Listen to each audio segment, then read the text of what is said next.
নমস্কার বন্ধুরা, মামুনি সম্পূর্ণ চ্যানেলে তোমাদের অনেক অনেক স্বাগত। আমার আজকের রেসিপি ভোলা ভেটকি মাছ। ভোলা ভেটকি মাছটা কিন্তু একদম লাল লাল কষা কষা করে হবে। তা চলো বেশি কথা না বলে কিন্তু আমি তোমাদের রান্নাটা দেখিয়ে দিই যে ভোলা ভেটকি মাছ খুব সহজে খুব তাড়াতাড়ি কী করে রান্না করে নিতে হবে। তো চলো রান্নাটা দেখে নিই। দেখো এখানে আমি ভোলা মাছ নিয়ে নিয়েছি, ভালো করে ধুয়ে নিয়েছি। ভোলা মাছটা দেখে বুঝতে পারছো বেশ কিন্তু বড় দুটো ডিমও আছে। দেখো এটা কিন্তু ভোলা ভেটকি মাছ, ভালো করে ধুয়ে নিয়েছি। ধুয়ে কিন্তু আমি লবণ হলুদ মাখিয়ে নিচ্ছি। মাছটা কিন্তু বাজার থেকেই কেটে আনা হয়েছে।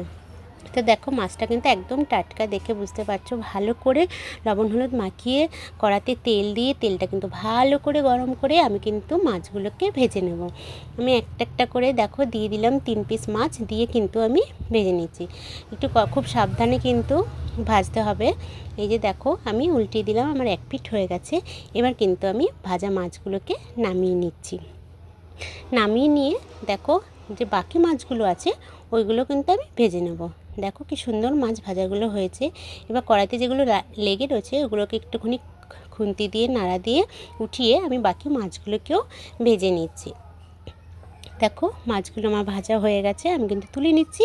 এবার কিন্তু ডিম আর তেলটা যে থাকে সেই তেলটাকেও আমি ভেজে নিচ্ছি। ভেজে নিয়ে তুলে নেব।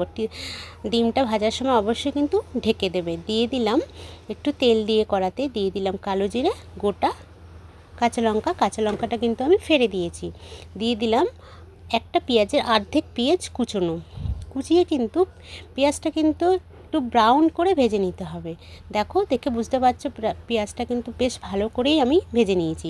তারপর দিয়ে দিলাম দেখো এরকম মাছের ঝোলে যেভাবে আলু কাটে লম্বা লম্বা করে ওই আলুগুলোকে আমি দিয়ে দিলাম। এবার পেঁয়াজ আলু কিন্তু একসাথে ভাজা ভাজা হবে, ভাজাটা একটু কড়াই হবে। দেখো ভাজাটা কিন্তু খুব একটু কড়া কড়া করে ভেজে এবার মশলাগুলো দিয়ে দেবো। দিয়ে দিলাম আদা রসুন পেস্ট, দিয়ে দিলাম পেঁয়াজ পেস্ট, দিয়ে কিন্তু ভালো করে মিশিয়ে নিচ্ছি। খুব ভালো করে মিশিয়ে একটু কষিয়ে নিতে হবে। কষে নিয়ে এর মধ্যে দিয়ে দিতে হবে লঙ্কার গুঁড়ো, লবণ, হলুদ, ধনে আর জিরে গুঁড়ো। একটু জলের মধ্যে মিশিয়ে আমি মশলাটা কিন্তু দিয়ে দিলাম। দিয়ে খুব ভালো করে কষিয়ে নিতে হবে।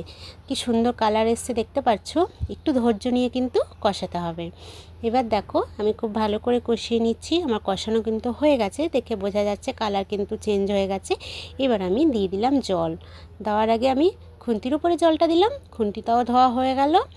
এবার দেখো দিয়ে দিলাম পরিমাণ মতন জল, আমি আরেকটু জল দিলাম, দিয়ে কিন্তু ঢেকে দিলাম। ঢাকাটা তুলে যখন দেখলাম জলটা ফুটে গেছে, এবার কিন্তু আমি ভাজা মাছগুলোকেও দিয়ে দেবো। দেখো একে একে করে আমি ভাজা মাছগুলোকে দিয়ে দিচ্ছি।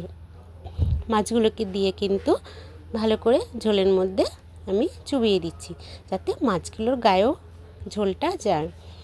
ডিম ভাজাগুলোও আমি দিয়ে দিয়েছি, অর্ধেক করে কেটে নিয়েছি। দেখো মাছের ঝোল কিন্তু আমার ফুটে গেছে, কি সুন্দর একটা কালার এসছে। দেখো এবার একটু নাড়াচাড়া করে দিয়ে দিতে হবে ধনেপাতা। ধনেপাতা দেওয়া হয়ে গেলে কড়া থেকে কিন্তু ঝোলটা নামিয়ে নিতে হবে। দেখো কত সুন্দর ঝোলটা হয়েছে, একদম গামাখো গামাখো। গরম গরম ভাতে কিন্তু দারুণ লাগে, স্বাদটা কিন্তু অপূর্ব। একবার বাড়িতে তোমরা এইভাবে করে দেখতে পারো ভোলা ভেটকির ঝোল। আজকের রান্নাটা তোমাদের কেমন লাগলো অবশ্যই জানিও। আমার চ্যানেলটা সাবস্ক্রাইব করতে ভুলো না কিন্তু। আজকের মতন চলো টাটা।